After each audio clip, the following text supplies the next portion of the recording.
You know what? There are times they say wrestling is more than one royal family. Well, the family of the Ortons would be so proud and happy for what transpired today. This is After the Match podcast. I am your host, Samuel Lyon. This is another episode of After the Match podcast. I'm so elated to bring this on to you. And when you see me via audio, you know it's about to be a banger. Well, just a couple of hours ago, it was Elimination Chambers 2026. I watched the show with Akim.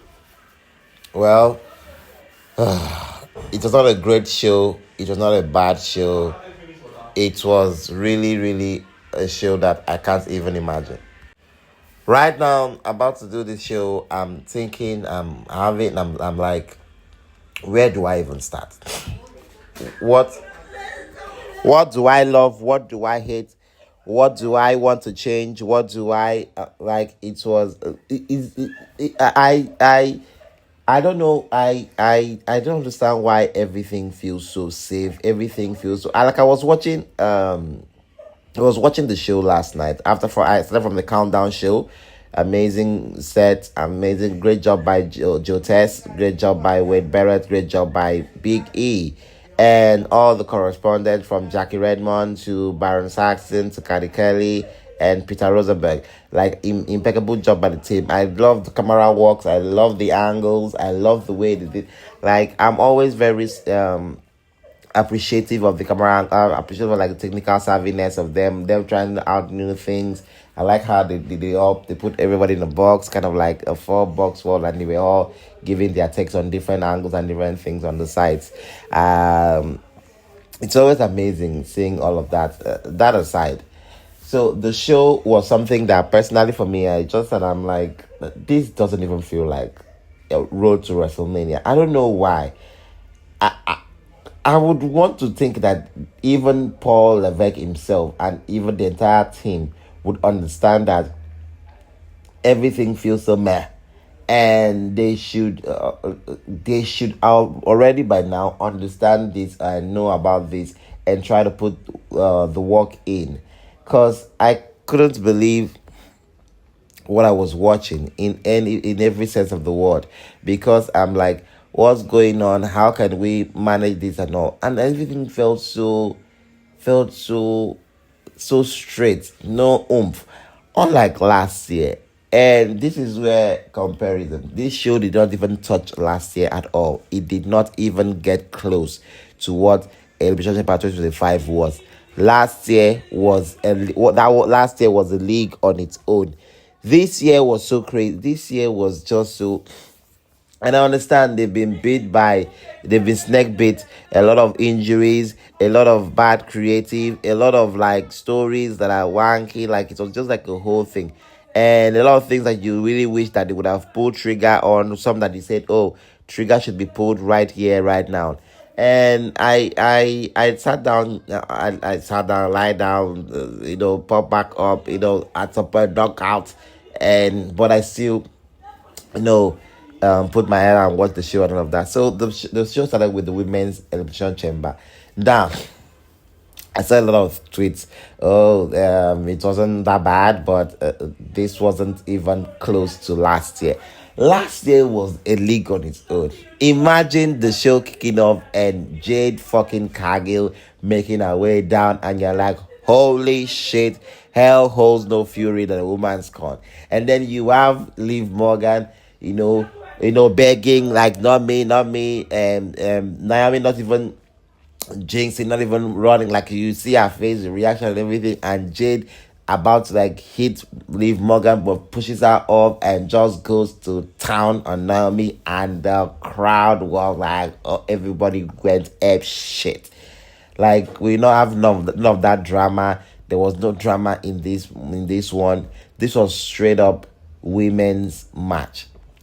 It's not every year you get all the drama. So they took the drama away from this year. It was more about the characters. It was more about the story of each and every one of the competitors, from Kiana James. Shout out to Kiana James. Amazing.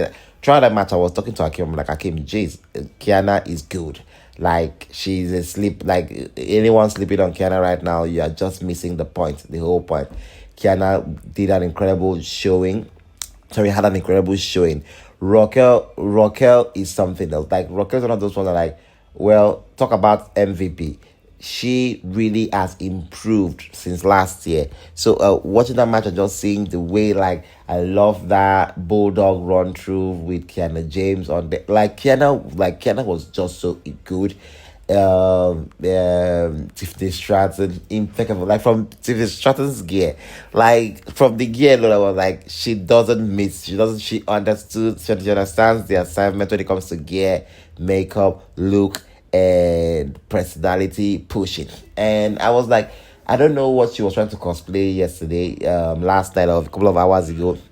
I was like, I've seen a lot of Rey Mysterio in that gear. I saw a lot of Michelle McCool in that gear. I saw a whole lot of Shawn Michaels. Was specifically because of the cross. I was like, what was this? What's the callback? And I love it. And Rhea Bloody Ripley, we know what we can get rid of. Oscar was impeccable too. Like, I say, she literally reminded. I was like, the women's this thing was like, drama was removed. It was more about the wrestling, and the ladies brought it, no doubt. I love the fact they did not touch last year. Would they have? I wonder if they would. Because, like, there was not even anything that could even point to that. Oh, because of all of the competitors, we just knew what we were getting. Like, no Io in there. We were like, okay, there'll be drama between Io and Ripley. There was no Charlotte in there where we say there'll be drama between Charlotte and Alexa. So, like, the drama factor was already taken away before we even got there. So they only had one job, and that was to not have a bad match. And those ladies went there and stole the show for me. Like, those women went out there and put on one of the best matches they could put amongst themselves. Everything was fluid. Everything. There was nothing that looks like a botch in there. Those ladies went in there and it literally, murdered that joint. They did so well with them. I think with the match, they got this is also some kind of thing. I don't know if that was true, but, like, I love that the ladies put in the good work. Kiana James, like, I was happy. I was like, oh god, Kiana James better not be one of the ladies that they kick out first. I love how they did the eliminations and everything with Raquel, pinning Oscar and Kiana James at the same time. That was amazing. Anyone that did that call, impeccable. Raise for your salary, because I love that. Because if we are going to believe that Kiana James is one of the best things we should be looking out for this year, she needs to be protected. And I love that they did that for her. And impeccable. And then when Raquel was eliminated, I was like, fuck. I just knew when it came down to Tiffany Stratton and Rhea Ripley, I was like, no, there's no fucking way Rhea ain't winning this shit. And that was what happened, and Rhea Ripley won. And I don't know how I felt after. Like, I know how I felt. I felt really, I'm like, what would they have done? Like, they would have rather. I remember when they eliminated Raquel, people booed. So, like, it's as if Ripley and Jade, sounds and feels and looks like a WrestleMania match, right? But it's not one I would want. I won't want Tiffany to. So, what else? What else would we have wanted? So it's just a whole lot. And well, Ripley won, so Ripley's going to WrestleMania, and this is our 6th appearance at WrestleMania for a championship match. The one time she was at WrestleMania and did not compete was in 2022, where she was the Eradicator alongside Edge for the Judgment Day, when it was starting she and Priest. That was Edge and AJ Styles. So 2020 with 2020 with during the pandemic with Charlotte, 2021 with Oscar. She lost to Charlotte the NXT title when Oscar was when Charlotte was the Royal Rumble winner. 2021 she won a match against Oscar main roster debut, and then winning the women's Raw champion at that time. 2022 with Edge. 2023 she won against Charlotte for the first time since 2020, where Charlotte won against her, and she was a Royal Rumble winner this time. She won the SmackDown title. Then 2024 she defeated Becky, I believe. Yeah, retained, or yes, I believe retained. And then 2025, the banger that she, Bianca Belair, and Io had for the Women's World Championship. And now 2026, she is headed for another championship match against Jade. So Rhea Ripley has been, like Marco will say, if you look up the word superstar, Rhea would be right in there as the image you see for that word. And shout out to all the ladies out there that did an incredible job, impeccable. I love that. And then we were able to see the match between AJ and Becky. It was in this one I was like, when AJ came out, there was little to no pop. I don't know. Maybe it was just me. Maybe it came through to you. If you came through, you can sign up on the comment section. But I did not really feel. I saw what JD posted. JD was like, "Is it just him?" But it feels like it's 1,800 fans, over 18,000 fans that are supposed to be in that building. And Chicago was something else. They came up here and there, but like it did not feel as if we were in Chicago at all. So the match did what the match was supposed to do. I love Becky. Becky is the greatest. And it's not just me saying it. Everybody says it too. So she did an incredible job. I love the incorporation of Jessica Carr. I love how that story was. Because that was like, if they were going to do it, that was the best way that it should be done. And I love what Becky did there. Everything was just straight up beautiful and impeccable. Shout out to the ladies there. AJ did well, and not like it was like a great match, but I mean it just did what it should have done, and AJ came off, winning the women's Intercontinental Championship in now in her hometown, because that's where she's married to. So she's Chicagoan by marriage. So we were able to get to her husband, and CM Punk, was treated like the main event that he is. And it's so funny that this was the building that he returned to the first time coming back to wrestling 7 years after, not wanting to have anything to do with it, and coming over to AEW, and where he did that promo like August 21, 2021, and returned back to pro wrestling. So it's just so funny that years later he was supposed to be still be with AEW. So now he's the world champion and defending his championship here in Chicago, and being treated like a Michael Jordan of this company. Like this was the part I was very proud of Punk as a fan, because I'm like, no doubt that the man has put in work. The man has put in work for himself, and this, if you ever want something, you have to fight for it. You have to show people that you want it. And Punk has always,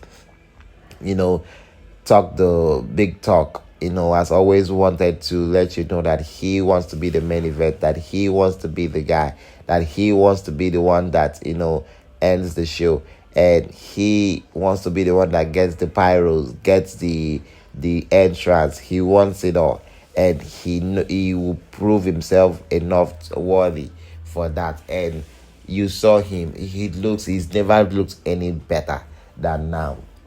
You see what that guy is doing. He's been turning out good matches, and let's leave what Reigns told him. And that might be true, where Reigns is like, why wouldn't you go to all the live events? Why wouldn't you fight every single night on Raw? Why won't you be on every single night on Raw? Because You didn't do this for over 10 years. You didn't do this for 7 years plus. You were home taking your vacation and and ruining the business from the sidelines. So why wouldn't you want to do everything? You took the vacation, we did the work. Now we've built it. Now you are back. Now you want to come and take everything, take all the glory, take everything. So I love how Punk as like, because that would definitely be the narrative, right? That would definitely be it. So he him putting in good work and trying to because you are only as good as the person you are facing off against. And Finn Balor had a good one today, and I came out from that match appreciating the man Finn Balor and hoping that he gets a good one for this year's WrestleMania. And it's just kind of like, what did you expect? It was a great match. It was not like a slower knockout, but I think that definitely has to be one of the best match on the card. And those two men just went there and wrestled their heart out, just like the women in the chamber. And I love the extras from Punk, and Punk literally soaking everything in, because that should be emotional for that man, looking back at what transpired last time, that the last time he was in that building. You understand? So it should be very special. It should come up very special for him. And I love how we did that, and amazing. Punk retained, and now the road is clear. The graphics showed, and Punk with blooded mouth and all, busted open and all, bleeding and busted up and all. Punk reigns is seriously official, and we have 7 weeks to build this fucking shit. And on Monday Night Raw, they will be together. So we would have a full breakdown of all of that with Akim, definitely, and hopefully a couple of days from now on the next episode of After the Match podcast. And even if that doesn't happen, we will try and give you one of a heck of a show, where I believe I want somebody else here to break down that. And we headed to the main event, which was the men's elimination chamber. The reason why everybody was here, just like the women, everybody that was here, don't think we were expecting much drama and all. So the main thing in here was Trick Williams. Trick Williams is a fucking star. Like, immediately those notes hits, those horns hits, you're in for a treat. Everybody will be. Damn. So when you look at Trick and you're like, Trick is superstar. And I need to, eat my words. Not like eat my words. Like, I just wanted him to, improve, and wanted to see the growth. And I've seen it. And he's still growing. When he was in NXT and everything, during his matches is green. But right now, the aura, the superstardom, the way the fans are loving on him, like, I think it has covered for it. And I just hope he doesn't really focus more on, all right, he got everything down. The in-ring product needs to be greater, so that, like, everybody doesn't have anything to say. If they can't say you can't wrestle to him, he definitely knows how to. He should continue to put in the work. I love it. Javon Evans with that entrance, impeccable. Loved it. Gave that fans more block for their money. The aura from the legend killer himself, Randy Orton. I did not really know that he literally cut his hair so fucking low. Like, he just went straight to the legend killer, and Michael mentioned it almost at the end there, and you looked at him and you saw him trying to do his hair, and you're like, oh shit, the legend killer. You had Cody Rhodes, LA Knight, Logan Paul and all, with the whole vision coming out. Like, it was just like a whole lot of things going on there, and I did appreciate like everything that happening on the show and all. And Rollins is back. Yes. The Marksman came out, and everybody was like waiting for it, and then Rollins came out of nowhere and got Punk Logan Paul eliminated and unveiled himself. Drew McIntyre came in, spoiled the show for Cody. You're like, this time I'm like, oh shit, they rather not give this thing to Cody, and then boom, Orton struck, and Randy Orton took it home, and Randy is the winner for the 2026 Elimination Chamber. And I love this. Why I love this decision that it was Randy is because, like, now it gives in that this new thing of like, oh, it was not Cody, anyone but fucking Cody, for real. It just needed to be someone else, and they did a great job. I never say that Housing made his debut on WWE. He was the man in the crates, and he got booed because that's what happened when just it felt like this WrestleMania thrillers they did.